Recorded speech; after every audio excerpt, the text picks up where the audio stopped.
Hi everyone. Today what we're going to be looking at is CSS position.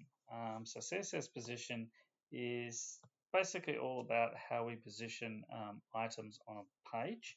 Um, Now, basically what happens with any item on a page, and you can see it with the web page we're looking at right now, is that what's happening is that basically all the items are moving on a page in are static and are moving on the page by scrolling up or down the page relative to each other. Okay, and that is the standard default for any CSS item or HTML item on a page. However, that doesn't always need to be the case. There are times when you need to be able to keep an item in a specific position on a page. And you can do this using the position element.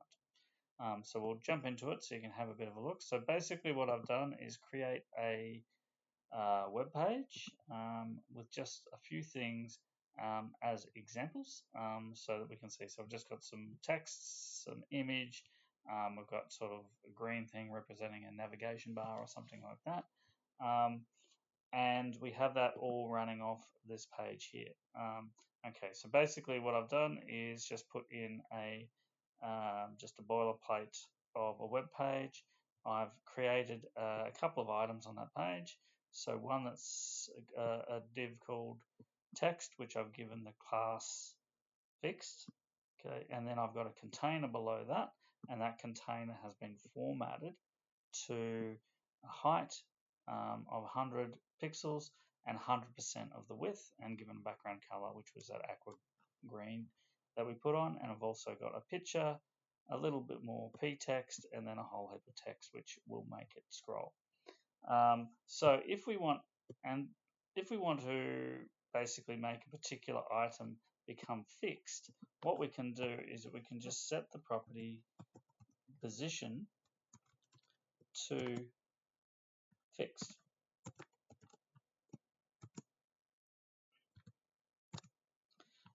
So if we save that now and go back to the web page, what you'll see is that first thing that's happened is that the last time we're at this page, the text was actually sitting up, was the first item that I put into the web page and was sitting above the green sort of header.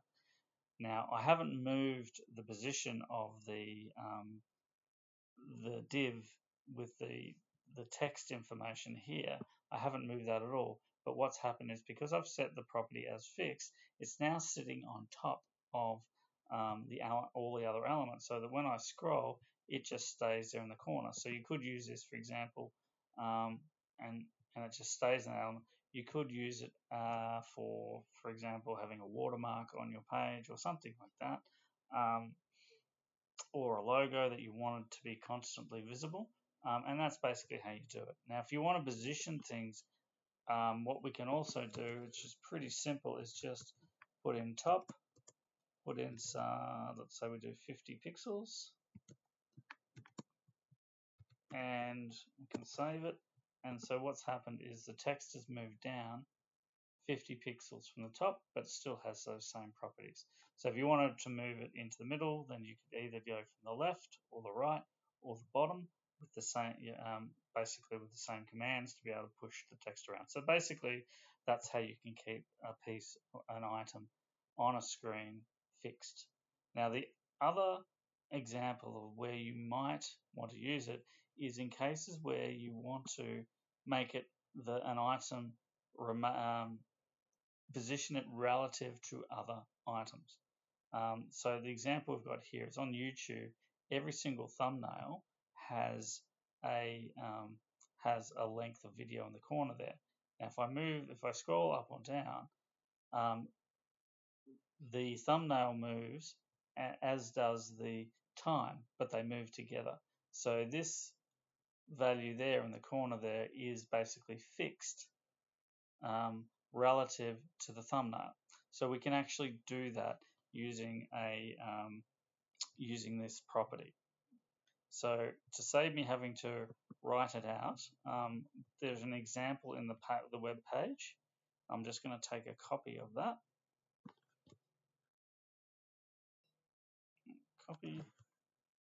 and we're going to insert that into our web page, and we put it just below the container.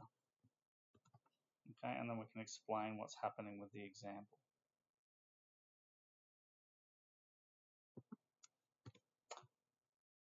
Okay, so this is the information we've just pasted in. So essentially, we're doing two things. So firstly, we're creating a container, and within that container, we're basically saying that the position, the style position, has been set to relative. So that means it's moving relative to this div, the div that's just been created. Okay. Then within that div, what I've then done is a style, and I've got the object that I don't want to move, which is the word absolute, is being set to an absolute value. So what that means is basically the container has been set, the position of the text has been set relative to this container, but within the container it is an absolute position, i.e. it does not move relative, it does not move outside of that container. So much the same way as what you saw on the YouTube. So to be able to see that a little bit better, we might give this a bit of a background color so we can see this container a little bit better. So background color, and we might give that a, let's say we give that burly wood, whatever color that is. Okay, we'll save it. Oops, and go back to our web page. Okay. Now we've got our absolute value over here, and that's written over there. For some reason, it hasn't given us a background color. I'm not sure why. But I might have done something wrong. Oh, that's why.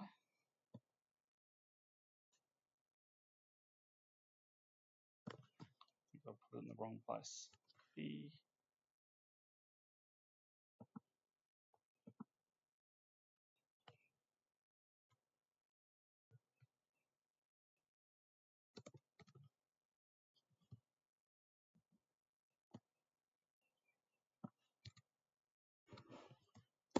So we can save it. Sorry. So we've now got our color, our item. Okay, so it's moving.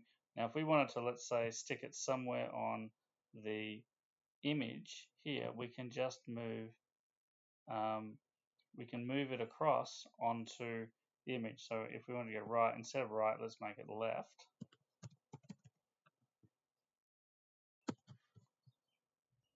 Onto the screen. And so now you've got something which is moving relative to that div. Okay, and then we can position the text wherever we like relative to that div. And so that's how you can have an object within an object moving around. So it's pretty straightforward. Okay, so absolute means that the position does not move. Relative means that it moves relative to other things. So in this case, we're saying we've got an item or a div that's going to move relative to this screen, and then once we've got it relative to the screen, we're then fixing the position in which it's going to be placed.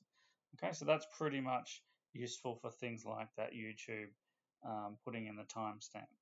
All right, so not a terribly difficult thing to do. So have a crack at that and try the exercise at the end of the web page. Cheers, good luck, catch you later.